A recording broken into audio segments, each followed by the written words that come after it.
Hi, Marcel, the wood butcher. Put the camera back. Well, you're all used to this routine now. Okay, yeah, we're putting the camera back, and we're going to go to step two of the 7-tier candle holder. Right now, uh, when it comes to making the blocks that are actually these guys here, I'll get the orientation. These guys here, right? Well, we know from our drawing they are approximately 2.5 by 2.5 by 2.5, meaning they are 2.5 inches high, 2.5 inches wide, and 2.5 inches deep. So they'll look about like this. This is just about an eighth of an inch shy of 2.5 inches. But here comes the choice, depending on the wood that you're using. Now, and like I said, this is all made from repurposed wood. I did not go out and buy any wood for this at all. But I have two flavors of how to do this. I have the pallet wood version and taking an old failed uh, shadow box apart and using that. Okay, let's start with the disassembled shadow box. Okay, well, this stock here is already 2.5 inches that we're looking for. So what I did is over at my table saw, I put a stop at 2.5 inches so that they could be cut this way 2.5 inches. And they're also how the hell thick are they? They're actually let's measure it. They're actually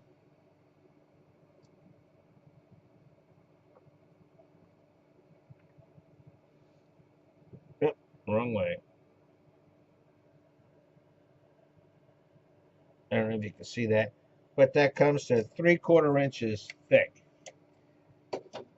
This was a standard pine stock that was what they call a 1x2, which is actually 3/4 of an inch by or 1x3 by 2.5 inches, dried and natural, off the shelf at the home center.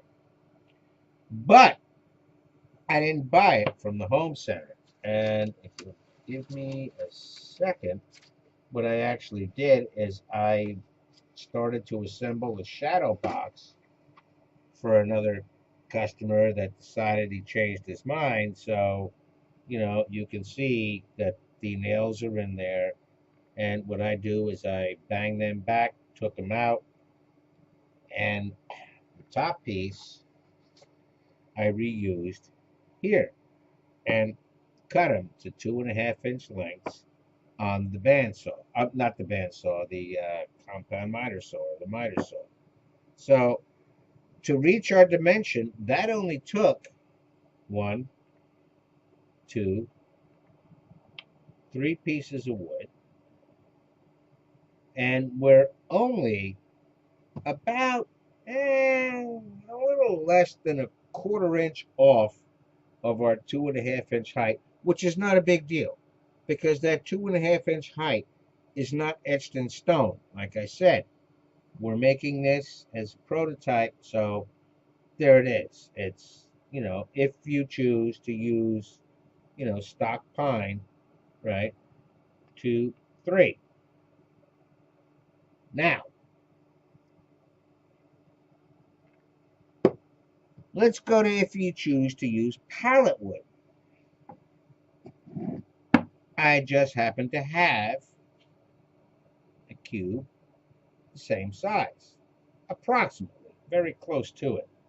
However, I want you to notice it takes 1, 2, 3, 4, 5, 6 pieces of pallet wood, because the wood is thinner, to basically come up with the same thickness as using the plank, or close to it. I apologize for, let me try to balance that up a little bit. Right.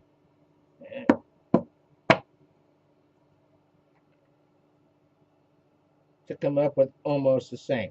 You'll notice there's about an eighth of an inch difference in height between the pine stack, or the pallet wood stack, and the pine stack.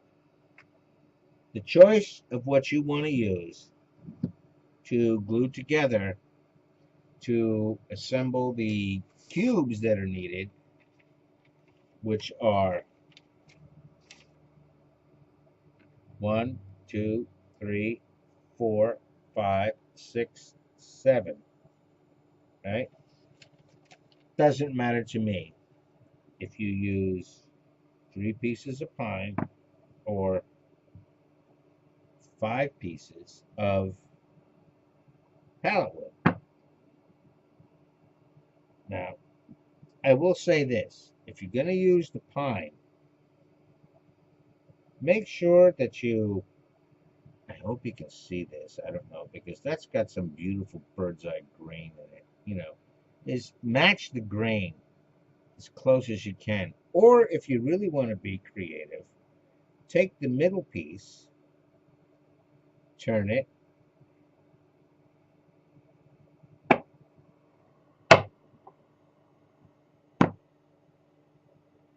so that you have engrained in the middle. Preferably, if you want to make it look like a cutting board, where this piece is a darker color than this piece and this piece, gives it a little pizzazz. It's completely up to you. I'm probably going to choose that option with the pine. Now, when it comes to using the pallet wood at 1, 2, 3, 4, 5, 6 different stacks, I'm probably going to do light, light, dark, light, dark, light, or some variation of there, so that it kind of has that, just to give it a little bit more pizzazz, where it looks like different colors of wood. Now, I've had a lot of people tell me, you can't stain wood and then glue it together because the glue doesn't really want to stick to a stained finish. Absolutely 100% true. Except let the stain dry for about 48 hours, 2 days, or maybe even 3. Let it dry. It'll glue together and it will stay together. But it is going to need, like the way the design of this is, and you can see there's a natural arch under there, and we're losing uh, part of the block on every block that we have, is there is going to be a dowel or a biscuit. Well, since I don't have a joiner jig, for the, to put biscuits in, I'm going to drill 2 little holes, throw a dowel in there, boom, and glue them together to give it extra strength on the arch so it supports. And you'll see that. But anyway, I just wanted to show you the 2 different options depending on what wood you have available. I mean, if you don't have to go out and buy wood, for God's sakes, don't. Wood is nature's gift. repurpose it with imagination. And that's basically your two choices.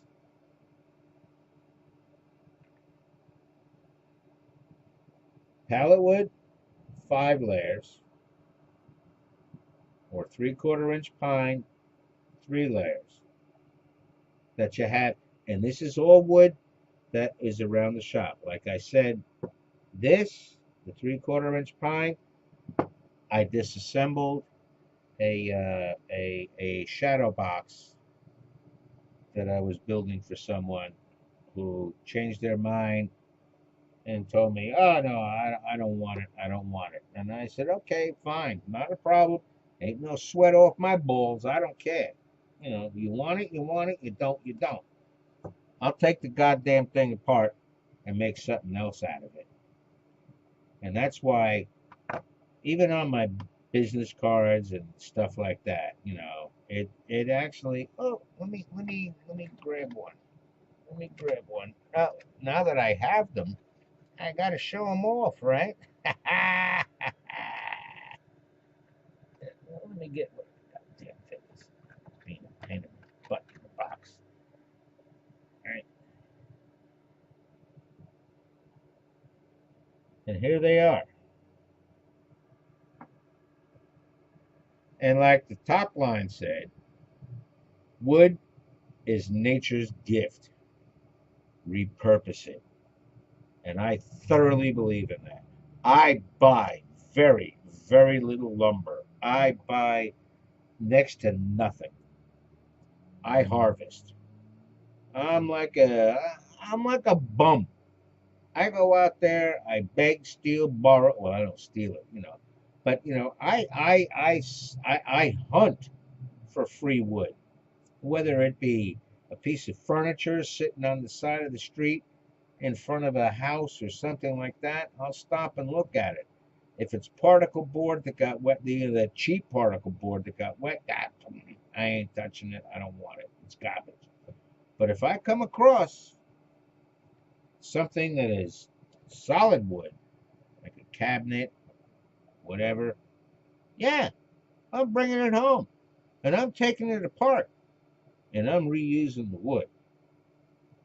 And the second thing that to me is most important on my cards that say is this line right here, right? That line, yep, there we go, right there. And that is anything is possible with wood, with imagination. And I thoroughly believe that. I thoroughly believe that. But anyway, that's step 2 of making this tiered candle holder. Uh, I didn't want to bore you, with cutting the pieces, but it's all I did. I set a stop on the compound miter saw, 2.5 inches, so we have pretty darn close.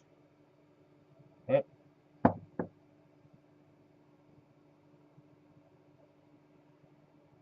2.5 inches in width on every one of these 5 pallet pieces, in addition to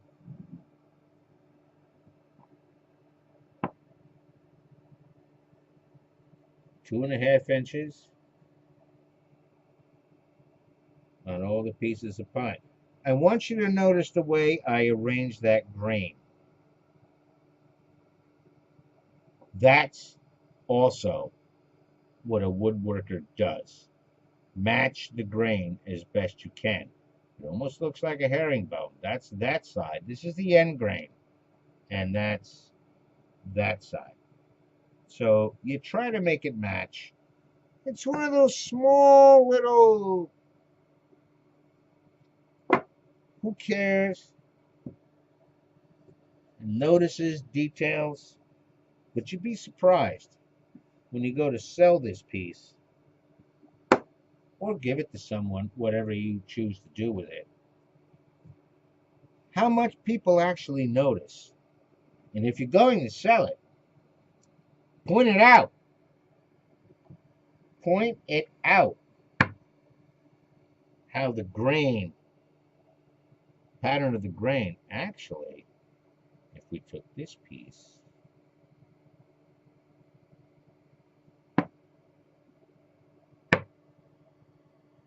that actually even looks better.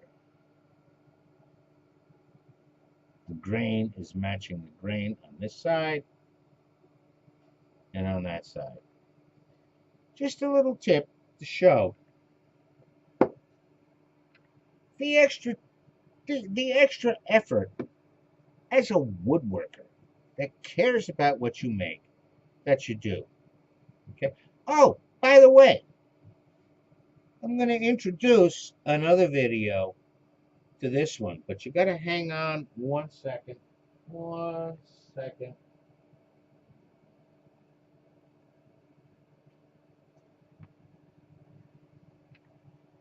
Remember the simple pencil holder, shop pencil holder that I told you I wasn't worried about? The one side being higher than the other, and it wasn't sanded. It was just put together and I threw pencils in it.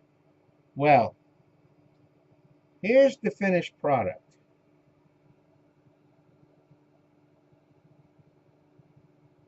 Those two higher sides ended up being what's rounded off here on both ends, right?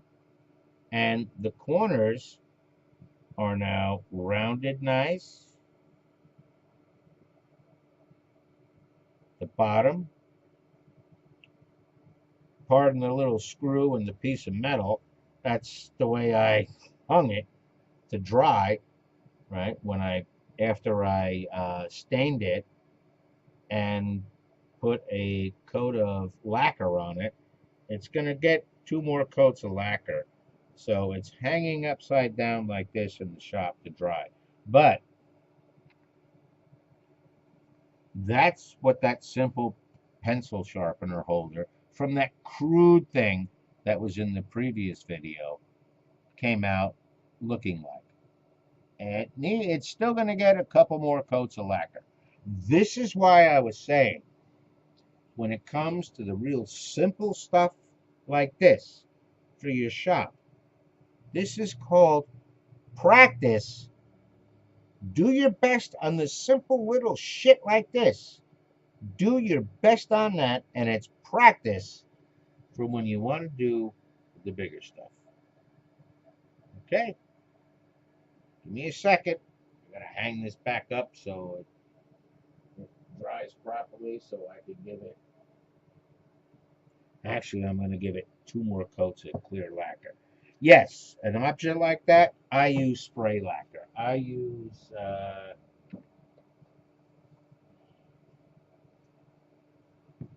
this stuff here. Minwax spray lacquer. I also have regular, brush on lacquer. However,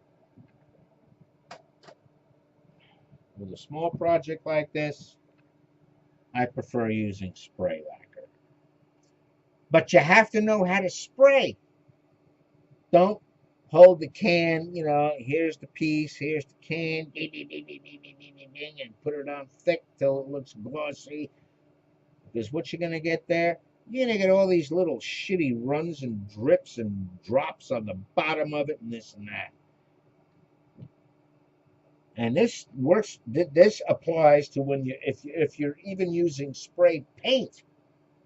Hold your can about 6 inches away, and don't just push the button down so you get shh. No. Glide it across. Psst, psst, psst, psst, psst, psst. And repeat. Don't worry if it covers it all. Spray paint requires multiple thin layers to look good. Because if you try to put it on in one coat, let me tell you, you're going to do nothing but fuck it up. You're going to have runs and drips and fish eyes, and you're going to end up having to sand the goddamn thing again and try to repaint it, and you'll make the same mistake again. So 6 inches away, minimal of 6 inches away, and make believe we're spray painting my face. Psst, psst, psst, psst, psst, psst, psst, psst, psst. Let it dry. 15, 20 minutes. You got a thin coat, depending on the environment in your shop or outdoors where you're doing it. And then, psst, psst, psst, psst, psst, psst, psst. You'll find a lot better results spray painting that way. We're going to do a whole video on that. That was just an intro. But anyway, also, I want to congratulate Christopher D. of Lemoore, California, for being the first person that actually won, and it's being shipped to him, one of the Wood Butcher pens.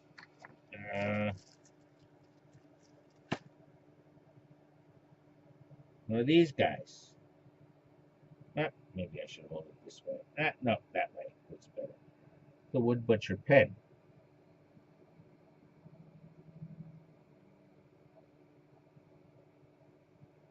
They're nice pens. Compliments of Vistaprint. And when I say compliments of Vistaprint are provided by Vistaprint, I mean compliments and provided by Vistaprint. Okay? Vistaprint has provided me with 1,000 business cards, 2 custom-made hats, and a bunch of pens. Not a bunch. To be honest with you, they only gave me 20 pens. That's it, 20. But they're great.